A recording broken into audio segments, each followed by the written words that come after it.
Die apostel Paulus herinner ons in sy brief aan die Galasiërs aan een van die diepste waarhede van die Christelike lewe. Sy broers en susters, julle is inderdaad geroep om in vryheid te leef. Moet net nie die vryheid misbruik om sondige begeertes te bevredig nie, maar gebruik dit om mekaar met liefde te dien.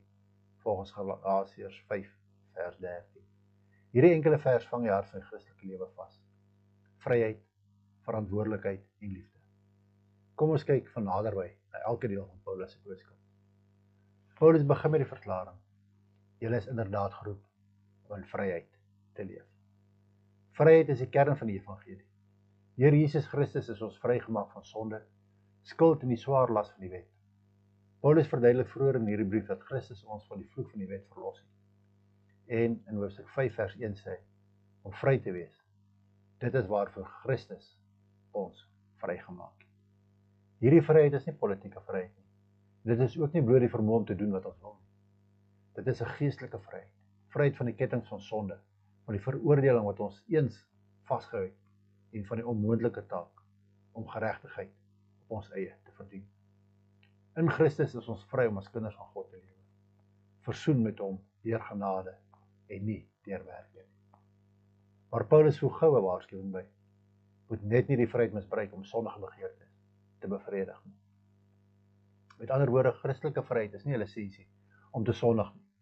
Ons word nie vrygemaak om selfsugtige begeertes te bevredig of om onverskillig te lewe sonder om aan God se heiligheid te dink nie. Die gevaar waarteen Paulus waarsku is baie werklik. Party in Galasië was in die versoeking om die boodskap van genade te neem en dit te verdraai tot 'n toestemming vir onsedelikheid of selfbevrediging. Hierdie probleem bestaan vandag nog. Hoe dikwels hoor ons mense sê, God sal my in elk geval vergewe, as 'n verskoning om in ongehoorsaamheid te lewe. Paulus is duidelik, vryheid in Christus is nie die vryheid om te sondig nie, maar die vryheid van sonde. Romeine 6 vers 1 tot 2 echo hierdie waarheid. Dit lees, beteken dit nou dat ons in die sonde moet voortlewe sodat die genade steeds oorvloediger kan word? Hoegenaamd nie. Ons is immers dood vir die sonde.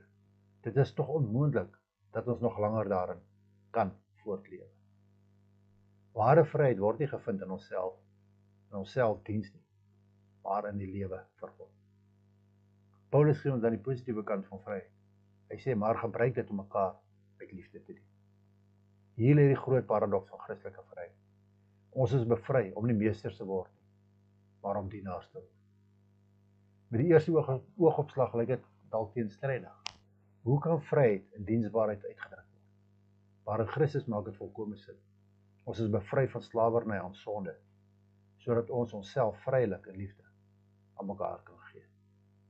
Jesus self het die voorbeeld gestel. Alhoewel hy die Here van almal was, het hy die vorm van 'n diensknegt aangeneem. Sy disippels se voete gewas en uiteindelik sy lewe vir ons afgelê. Om hom te volg beteken om dieselfde gesindheid van nederige diens te omhels. Wanneer Paulus sê om mekaar met liefde te dien, wys hy ons na die hart van die evangelie. Liefde vervul die wet. Trouwens die volgende vers, Galasiërs 5 vers 14 sê, die hele wet is saamgevat in een opdrag. Jy moet jou naaste lief hê, soos jouself. Hoe lyk dit in ons daaglikse lewe? Hoe lyk dit in die kerk? Ons word geroep om ons gawes nie vir erkenning of krag te gebruik nie, maar om die liggaam van Christus op te bou.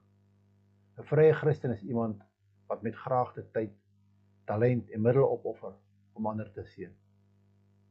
Hoe lyk dit in die gesin? Vryheid in Christus beteken om jou gade, jou kinders of ouers met geduld en liefde te dien, selfs wanneer dit persoonlike opoffering verg. Hoe lyk dit in die gemeenskap? Ons vryheid moet skyn as 'n getuie, vriendelikheid aan die armes, deernis aan die hartseerdes en vergifnis aan diegene wat ons onreg aangedoen het.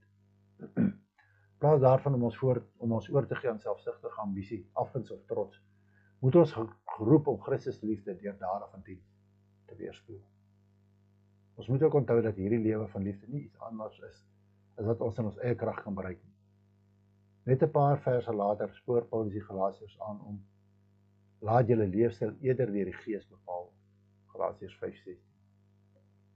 Die Heilige Gees bemagtig ons om die begeertes van die vlees te weerstaan en produseer in ons die vrug van liefde, vreugde, vrede, geduld, vriendelikheid, goedheid, getrouheid, sagmoedigheid en selfbeheersing, soos ons daarvan lees in Galasiërs 5:22-23.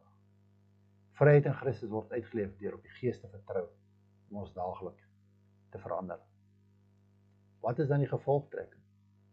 Galasiërs 5:13 herinner ons daarom dat Christelike vryheid nie oor selfs gaan nie, maar oor liefde. Ons is bevry van sonde sodat ons vrylik kan dien. Ware vryheid word nie gevind deur te doen wat ons wil nie, maar om te word wat God ons geskep het om te wees. Mense wat hom liefhet en ander liefhet. Laat ons dus ons roeping omhels. Leef in die vryheid wat Christus gegee het. Weerstaan die versoeking om die vlees oor te gee en dien mekaar met vreugde en nederige liefde.